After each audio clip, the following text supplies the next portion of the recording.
It looks like the Pacers are going to be there in the Eastern Conference Finals, but will the champs? That suddenly is very much a question mark. Game 4 in this suddenly tense Heat-Nets series tonight in Brooklyn. Let's go back through the series. Game 1, LeBron had 22 on 10 of 15 shooting as the Heat beat the Nets by 21. LeBron also became the third player with 4,000 points, 900 rebounds, and 900 assists in a playoff career.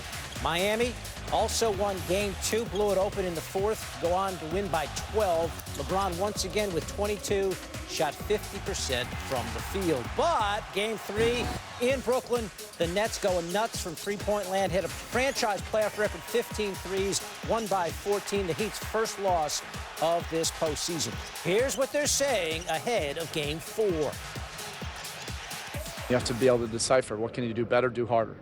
No excuses. And then you have to decide within a 7-game series, what can you adjust? And you do have to find adjustments in some cases. But it was really tough to figure out what those adjustments were from Game 3 when you don't bring all the other things that are necessary to our defense first and foremost. That's got to be the biggest adjustment, and then we'll go from there.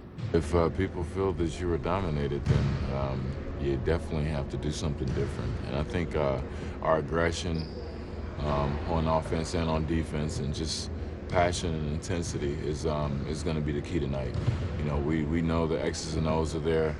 It's all about getting rebounds. I'm sure Spo said it, getting our hands dirty, and coming up with loose balls, coming up with rebounds, and just taking it to the hole and just being, an intense human being tonight. That's what it's about. We just need to win tonight. And we have a game plan, we're going to follow it, but we can throw all that out the window. It's about playing hard, playing smart, and playing together.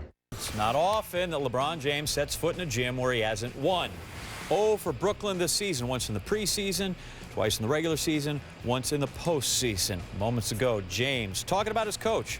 Not Spo, his old one, Mike Brown, fired again in Cleveland. It's a tough business. I mean, that's all it is. It's a tough business, and Mike Brown got the short end of a tough business. LeBron, a lot of times we talk to you right after the game.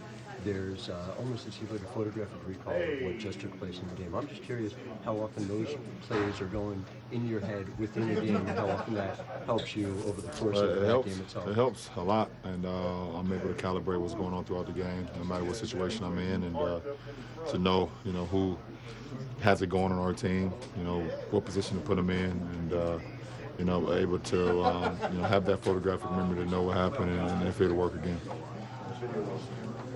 Has it always been like that? It's been like that for a while. I don't know where it came from, but once I knew I had it, I kind of used it for my advantage. Do you remember a moment when Nah, man, no, actually I don't. And, my coaches, even when I was younger, they always said I could memorize a play or something that happened from a couple of tournaments ago, and I guess it was cool, I guess. Yeah. Now, when everybody James Jones going to get some run tonight, pretty outspoken yesterday about what he gives you guys. Do you think that we'll see that? Well, I mean, I don't know. I don't make the decisions on who plays or not, right. But I understand that, he's big for our team, and he's a guy who spreads the floor. He makes shots. He's tough defensively, and he helps us. So we'll see. I feel like the pace keeps shifting back and forth in the series. Well, I mean, I don't know. It's one team that likes to play, half court, execute out half court, and there's another team that we like to get up more and more up and down the floor and create more possessions. But each game would dictate what type of game it's going to be. LeBron, you were pretty outspoken the other day about the Sterling situation in the family. Do you feel like it's important for you, given your position and status in the league, to be pretty out there with this? In that sense, I think it's important for me because it's something that I wanted to speak on. Doesn't matter my stature or who I am. I just think I needed to speak on it, knowing the position we're in as players in the great league that we have. So that's why I spoke up on it. LeBron extraordinarily efficient this postseason, shooting nearly 56% from the floor. He is on pace to become just the 4th player in NBA postseason history to shoot better than 55% in a single playoffs in which he attempted at least 30 three-pointers. That would join up with Danny Ainge, Brent Barry, and teammate Dwayne Wade. What? Dwayne Wade? Oh, yeah, might need to bring a little more energy early tonight. We need to play a better game, smarter game. So, yeah, I mean, you start getting deep into the playoffs now. You know, we're going to Game 4. It's going to be a few minor things that a team might do, defensively, offensively, but at the end of the day, it's going to come down to, obviously, who take care of the ball the best, who wants it more when it comes to 50-50 balls, who can execute the best when it comes down to the stretch. When there were two big comebacks in 2 games yesterday, Yeah. when you're on either end of that, either making the comeback or lost the game, you ever feel like the team just blew it, or do you always feel like the team that came back and actually won the game? I guess both. I mean, I always say it's tough to have a 20-point lead in the first half, of any game, especially in the playoffs. You see Washington up 19, early. That's tough, because the other team now, all the pressure's off them. Now they're just playing free.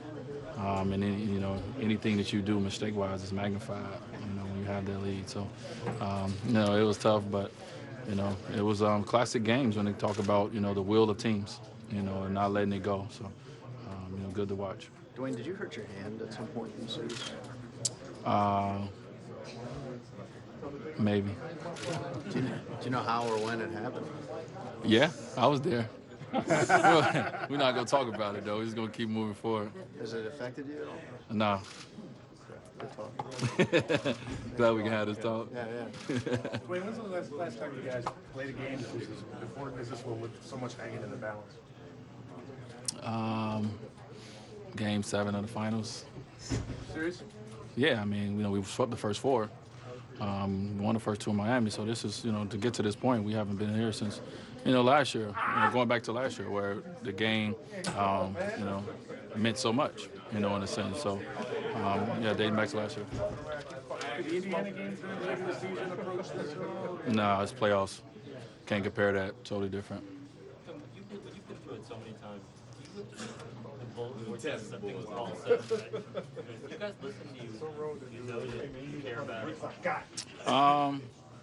I mean, we at this time we don't need bulletin board things. I mean, it's we know Paul, so for us, what he said something, but he didn't say nothing. Our goal and our focus is still the same, and that's to come out here and win Game 4. So the rest of that is it's good. Like I said yesterday, it's all good for the game. It helps people tune in. It helps people come out and watch and want to see matchups, etc. That's all good, and that's how he feels. And you're supposed to speak your mind. So, we're just going out there to win a ball game. That's all. Would you describe Paul as annoying or infuriating, or somewhere between? I describe Paul as just a competitor and, someone who, from before I became an NBA, from a distance, I seen he loves to talk. And that's who he is. It gets him going. And that's just, that's who you come to know. But he's a competitor. And, no matter if you got the young Paul Pierce or the older Paul Pierce, he's going to compete. And he's going to be there, to help his team be able to win a ball game. So, from that standpoint, you respect him. He's done it for so many years, multiple years. So, yeah. At what point in this playoff series do adjustments just not matter anymore? It's just about you can't do that. Well, yeah, I mean, adjustments are always going to matter to a little extent, but, it gets down to a point where you can't lean on, okay, we got to make an adjustment next game because you're going to run out of games, eventually. So, let's get to the point now, going to Game 4, 5, 6, these next couple games where it's not necessarily about just the adjustments. Like I said, it's about, who execute the best. It's about who gets to their game the best, and not let the other team take them out of what they want to do as much, and that's what we got to try to, do tonight.